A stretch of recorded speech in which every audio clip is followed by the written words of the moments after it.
Good evening student. आज हम theorem करते हैं जो हमने पिछले वीडियो में बात करी थी, जिसके ऊपर क्वेश्चन किया था कि एन इंक्रीजिंग सीक्वेंस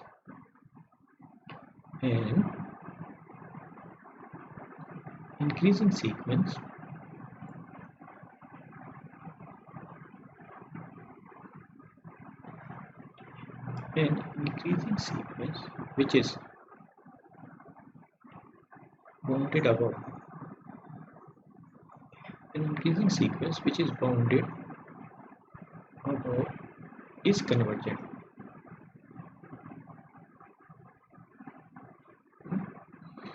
कि वर्तमान अनुक्रम जो ऊपर से परिबद्ध हो,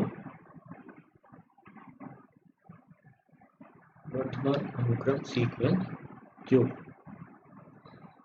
ऊपर से परिबद्ध हो कन्वर्जेंट होती है, अभिसारी होती है।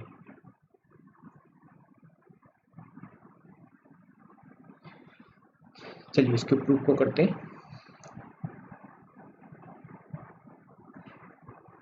माना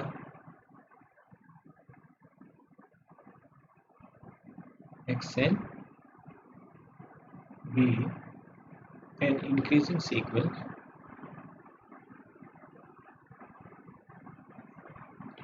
which is bounded above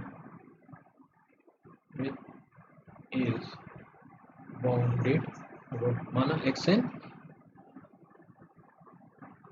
वर्तमान सीक्वेंस है, इंक्रीजिंग सीक्वेंस है जो ऊपर से परिबद्ध है। तो हम दिखाएंगे कि यह जो सीक्वेंस है यह अभिसारी होगी, कन्वर्जेंट होती है। चलिए मान इसका जो रेंज स्पेस है, जो इसकी जो रेंज है वह सेट जो है, चलिए मान लेते हैं ए है। वह क्या मिलता है हमको? पहली टर्म, ये इसकी दूसरी टर्म, तीसरी टर्म एंड सो ऑन। अब यह जो सीक्वेंस है ये ऊपर से परिबद्ध है। क्या मतलब हुआ? सीक्वेंस इज बाउंडेड अबव, ऊपर से परिबद्ध है, इज बाउंडेड अबव कि ऊपर से परिबद्ध है, अर्थात इस सीक्वेंस की सभी टर्म्स जो हैं वो कोई ऐसा के विद्यमान होगा कि सीक्वेंस की सभी टर्म्स इससे छोटी होंगी और ऑल एन, कि ऐसा कोई के विद्यमान है जिससे कि इस सीक्वेंस की सभी टर्म्स छोटी है। ये सीक्वेंस इज बाउंडेड अबव। तो अब इसका मतलब क्या हुआ? ये जो सेट, ए सेट क्या है? इसमें सीक्वेंस की टर्म्स ही तो है। तो इसका मतलब क्या हुआ? ये जो समुच्चय ए है, ये जो सेट ए है इज बाउंडेड अबव,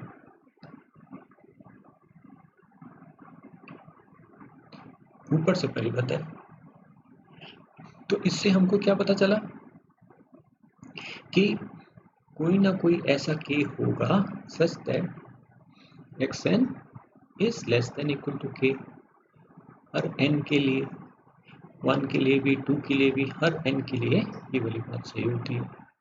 अब हमने वो जो अभिगृहित किया था उच्चक वाला लीस्ट अपर बाउंड एक्सियम, क्या था? लीस्ट अपर बाउंड एक्सियम क्या था? पिछले वाले हमने वीडियो में किया था। उच्चक का जो अभिगृहित है, लीस्ट अपर बाउंड को हमने देखा था, सुप्रीमम को उच्चक कहा था। विकृत क्या है? इस set which is bounded above, which is bounded above, a set which is bounded above as least upper bound, या least upper bound को क्या कहते हैं? सुप्रीमम कहते हैं। कि जो set least upper bound axiom क्या है? उच्चक अभिगृहित क्या है? कि समुच्चय जो ऊपर से परिबद्ध हो, समुच्चय जो ऊपर से परिबद्ध हो का उच्चक विद्यमान होता है, विद्यमान होता है।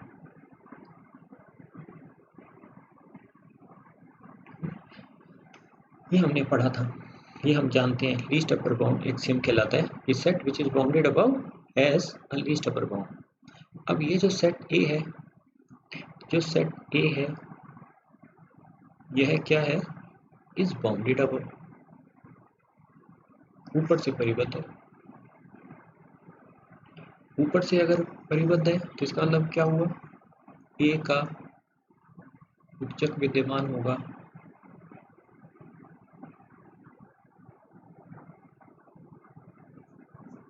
ए का उच्चक विद्यमान होगा, ए का सुप्रीमम एक्सिस्ट करेगा, ए का सुप्रीमम जो है वह विद्यमान होगा, सुप्रीमम एक्सिस्ट। तो ए का उच्चक विद्यमान होगा, तो माना उच्चक क्या है, सुप्रीमम। माना सुप्रीमम जो है वह क्या है, एम है। जानते हो ना सुप्रीमम क्या होता है, उच्चक ऐसा ऊपरी परिबंध होता है, हमने पढ़ा था। उच्चक क्या होता है, सुप्रीमम क्या होता है, ऊपरी परिबंध होता है ना। जैसे ये रहा हमारा, इस सीक्वेंस को देखते हैं जिसमें 1/n, इसकी टर्म्स को अगर देखें तो क्या है, पहली टर्म 1, दूसरी 1/2, तीसरी 1/3 एंड सो ऑन। तो हम क्या पाते हैं, इस सीक्वेंस की सभी टर्म्स क्या हैं, 1 से बराबर या उससे छोटी है।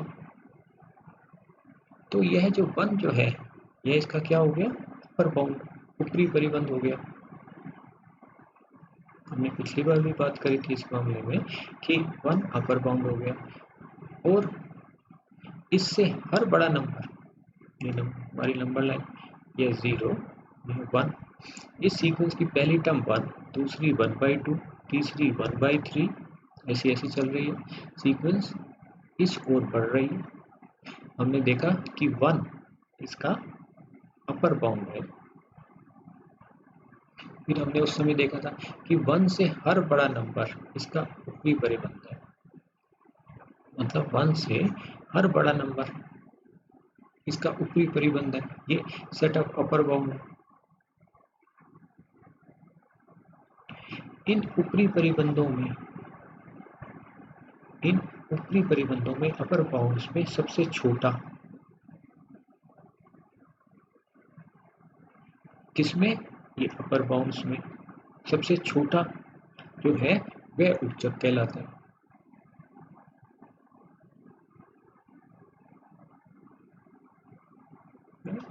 तो यह उच्चक, तो इसलिए ए इज बाउंडेड अबव, क्यों, क्योंकि हमें दिया है कि यह जो सीक्वेंस है वह कैसी है, इज बाउंडेड अबव, ये हमको दी है। ये ए जो समुच्चय है ये क्या है, सीक्वेंस के एलिमेंट से ही तो बना है, x1 x2 सीक्वेंस की पहली टर्म, दूसरी टर्म, तीसरी टर्म। तो इसका मतलब क्या हुआ, ये जो सेट है यह बाउंडेड अबव होगा, है ना। तो इसलिए लीस्ट अपर बाउंड एक्सियम, ये हमने पढ़ा था पिछली बार कि सेट जो ऊपर से बाउंडेड हो, परिबद्ध हो, क्या का क्या होता है, लीस्ट अपर बाउंड एग्जिस्ट करता है। तो इसलिए सेट इज बाउंडेड अबव, तो इसका उच्चक विद्यमान होगा, माना उच्चक क्या है, m। तो इसका मतलब क्या हो गया, इसका मतलब क्या हो गया कि xn जो है is less than equal to n for all n, उच्चक की परिभाषा से, अपर बाउंड की परिभाषा से। अब इसी में ही देखते हैं, 1 इसका लीस्ट अपर बाउंड है ना, f1 इसका उच्चक है। तो 1 माइनस एप्सिलॉन, एप्सिलॉन अगर कोई पॉजिटिव धन संख्या ले लें, अगर एप्सिलॉन कोई भी धन संख्या है तो 1 माइनस एप्सिलॉन क्या इसका उच्चक, क्या इसका ऊपरी परिबंध होगा? 1 माइनस एप्सिलॉन क्या ऊपरी परिबंध होगा?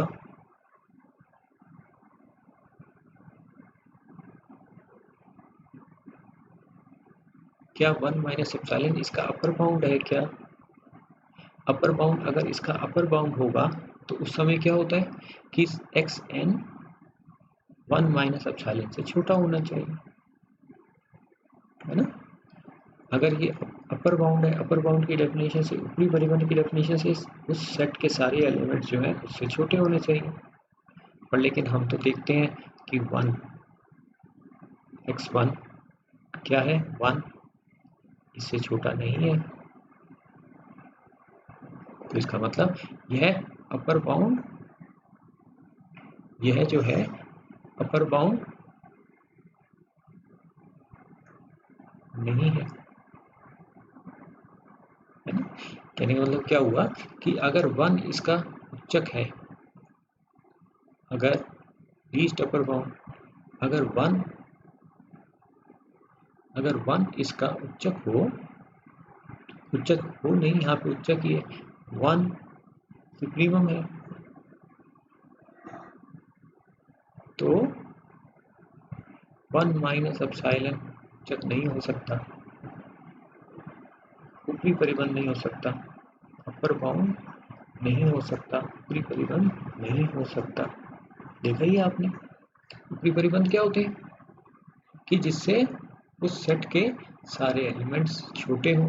ये हमारे पास सेट है, इसमें 1 से सारे एलिमेंट्स छोटे हैं, तो 1 इसका अपर बाउंड कहलाता है, और 1 से हर बड़ा नंबर इसका अपर बाउंड होता है, पर 1 इन अपर बाउंड से सबसे छोटा है, इसलिए इसको उच्चक कहते हैं। तो 1 अगर उच्चक है, लीस्ट अपर बाउंड है, तो 1 से छोटा नंबर इसका अपर बाउंड नहीं हो सकता। क्यों नहीं हो सकता? अगर 1 इसका उच्चक है, 1 क्या है, उच्चक है, सुप्रीमम है, 1 क्या है, सुप्रीमम है, तो 1 माइनस एप्सिलॉन इसका ऊपरी परिबंध नहीं हो सकता। क्यों? क्योंकि हमको दिख रहा है कि x1 इज 1, जो 1 माइनस एप्सिलॉन से छोटा नहीं है। एप्सिलॉन क्या है, कोई भी धन संख्या, इसलिए 1 अगर सुप्रीमम है तो 1 माइनस एप्सिलॉन अपर बाउंड नहीं हो सकता। चलिए अब अपने प्रूफ में आते हैं। यहाँ पे अब xn इज लेस देन, अब अगर m, ये पहले बात करेंगे, m उच्चक है, सुप्रीमम है,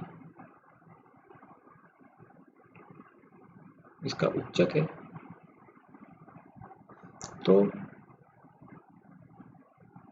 हर एप्सिलॉन ग्रेटर देन 0 के लिए, कोई भी एप्सिलॉन ग्रेटर देन 0, तो प्रत्येक एप्सिलॉन ग्रेटर देन 0 के लिए m माइनस एप्सिलॉन उच्चक नहीं हो सकता, है ना? तो 1 m माइनस एप्सिलॉन इसका उच्चक नहीं हो सकता। तो अगर इसका उच्चक नहीं है तो इसका मतलब क्या हुआ इसमें कि कोई ना कोई देयर एग्जिस्ट सम n, कि कोई ना कोई n, कोई ना कोई n, अगर m 1 माइनस 1 इसका उच्चक है तो 1 माइनस एप्सिलॉन इसका उच्चक नहीं हो सकता। अगर ये उच्चक ऊपरी परिबंध नहीं है, अगर ये ऊपरी परिबंध नहीं है तो कोई ना कोई n ऐसा होगा जिसके लिए ये वाली बात गलत होगी, है ना? इसका मतलब क्या हुआ कि there exist some n such that, कि जिसके लिए क्या होता है, such that xn is not less than 1 minus epsilon. Not less than अगर 1 माइनस एप्सिलॉन से छोटा नहीं है तो इसका मतलब क्या हुआ कि xn is greater than 1 minus epsilon, है ना? तो अब आप कहते हो कि यह जो सीक्वेंस है xn कैसी है, वर्धमान सीक्वेंस है, इंक्रीजिंग सीक्वेंस है, इंक्रीजिंग सीक्वेंस है। इंक्रीजिंग सीक्वेंस से क्या मतलब पता चला कि x1 x2 से छोटा है, x2 x3 से छोटा है, xn xn प्लस 1 से छोटा है, xn प्लस 1 xn प्लस 2 से छोटा है। अब यहाँ पे देखें, आप कह रहे हो कि xn किससे बड़ा है, 1 माइनस एप्सिलॉन से बड़ा है, तो xn प्लस 1 कैसा होगा, यह भी इससे बड़ा होगा। xn प्लस 2 क्या होगा, यह भी इससे बड़ा होगा, hence होगा। अब इस वाली बात को हम जनरल में लिखना चाहे तो कैसे लिख सकते हैं कि 1 minus epsilon is less than xn। कौन से n के लिए, for all n greater than equal to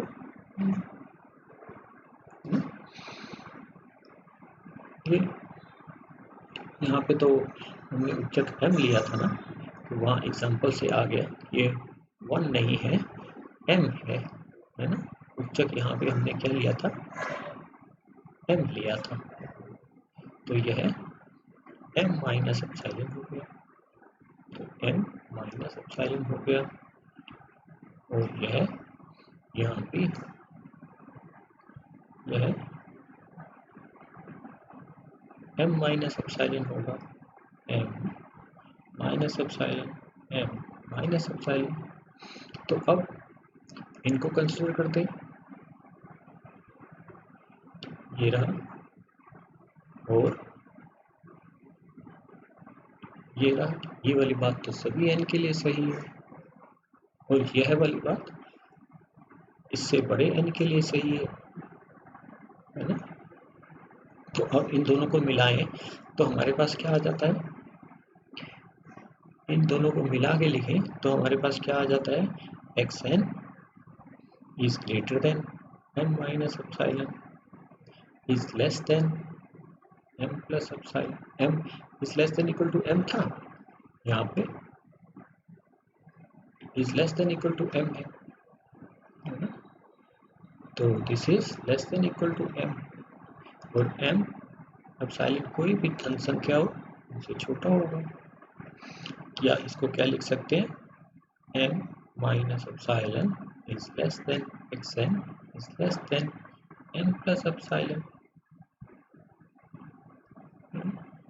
या फिर हम जानते ही हैं कि x minus l is less than epsilon को हम क्या लिख सकते हैं, xn is greater than l minus epsilon is less than l plus epsilon। ये वाली बात किसके लिए सही हो रही है, इतनी वाली जो चीज है वह किसके लिए सही हो रही है, आप कहते हो कि n is greater than equal to n के लिए सही है। ये वाली बात किसके लिए सही है, आप कहते हो हर n के लिए सही है। तो ये सब एक साथ कब सही होंगी, एक साथ सब दोनों कब सही होंगे, आप कहते हो कि ये वाला जो हिस्सा है किसके लिए सही है, कोई n संख्या है, यह वाली बात इससे हर बड़े नंबर के लिए सही है, ये वाला हिस्सा है ना। और ये वाला जो हिस्सा है आप इसको क्या कहते हो कि ये किसके लिए सही है, कि ये सभी के लिए सही है। तो ये दोनों एक साथ सब सही कब होंगे, ये दोनों एक साथ सब कहीं होंगे, आप पाओगे कि इससे अगर बड़ा n है तो ये वाली इनइक्वालिटी उन सब के लिए सही होगी, है ना। तो ये वाली बात सही कब होगी, हम कब लिख सकते हैं, for all n greater than equal to n। तो अब ये लिखा हमारे पास l minus epsilon is less than xn is less than l plus epsilon. इससे हमको ये वाली चीज हमारे पास है, इससे हम क्या लिख सकते हैं, xn minus m is less than epsilon for all n greater than equal to n। ये epsilon क्या था, epsilon क्या था, हमने कहाँ लिखा है, यहाँ लिखा है हमने एप्सिलॉन हर धन संख्या के लिए for every epsilon greater than 0, हर धन संख्या के लिए, ये वाली बात सही है ना। तो यहाँ एप्सिलॉन क्या है, ग्रेटर देन 0 है। अब तो इससे हम क्या पता चला कि ये जो लिमिट हमारी सीक्वेंस की है यह क्या है, m है। लिमिट की डेफिनेशन ध्यान है कि लिमिट की डेफिनेशन को याद करें, limit n tending to infinity X N equal to L होता है। क्या होती है इसकी मतलब कि हर धन संख्या के लिए for every epsilon greater than 0 there exist some, कोई प्राकृतिक संख्या ऐसी होगी, कोई नेचुरल नंबर ऐसा होगा कि जिसके लिए क्या होता है, such that x n minus l is less than epsilon, कब, all n greater than equal to. अगर ये वाली बात होती है तो हम इसको क्या कहते हैं कि हमारी सीक्वेंस की लिमिट एल है। प्रूफ का पार्ट नहीं है, प्रूफ में शामिल नहीं करेंगे, सिर्फ आपको याद करवाने के लिए कर रहा था कि ये देखो ये रही लिमिट की डेफिनेशन है ना। तो लिमिट की डेफिनेशन हम पीछे वाले वीडियोस में भी देख सकते हैं, उसमें हमने डिटेल में बात करी हुई है। तो इसका मतलब क्या होगा कि इस सीक्वेंस की लिमिट m हो जाएगी। तो इस थ्योरम से हमको क्या मिला कि अगर हमारी सीक्वेंस इंक्रीजिंग सीक्वेंस है, अगर हमारी सीक्वेंस इंक्रीजिंग सीक्वेंस हो, इंक्रीजिंग सीक्वेंस हो जो कैसी है, ऊपर से परिबद्ध है, तो ऐसी सीक्वेंस क्या होती है, अभिसारी होती है, कन्वर्जेंट होती है। बिल्कुल इसके पैरेलल समानांतर जो है दूसरा रिजल्ट आ जाएगा। समझ ही गए होंगे आप इसके कि घटने वाला जो अनुक्रम, ये decreasing sequence, A decreasing sequence which is bounded below, a decreasing sequence which is bounded below is convergent। कि अगर हमारी डिक्रीजिंग सीक्वेंस है जो नीचे से परिबद्ध हो,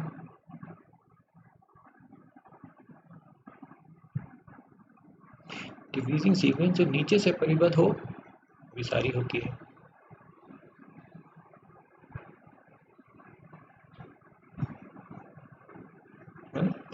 डिक्रीजिंग सीक्वेंस जैसे ये रही, अभी हम लिया ही था, अभी हमने एग्जांपल बनवाई है।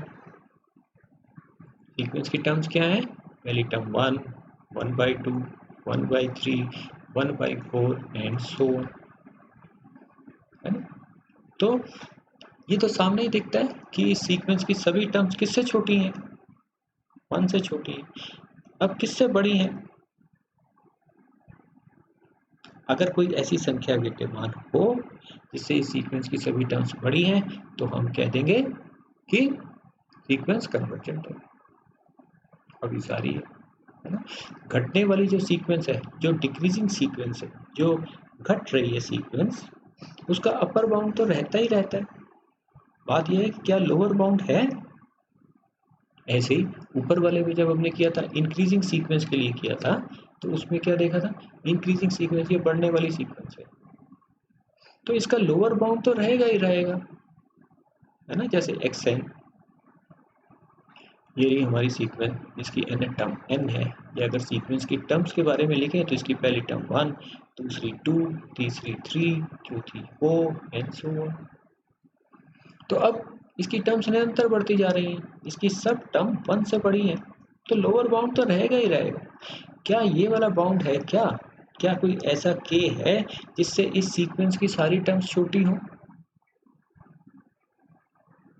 क्या ऐसा कोई k है।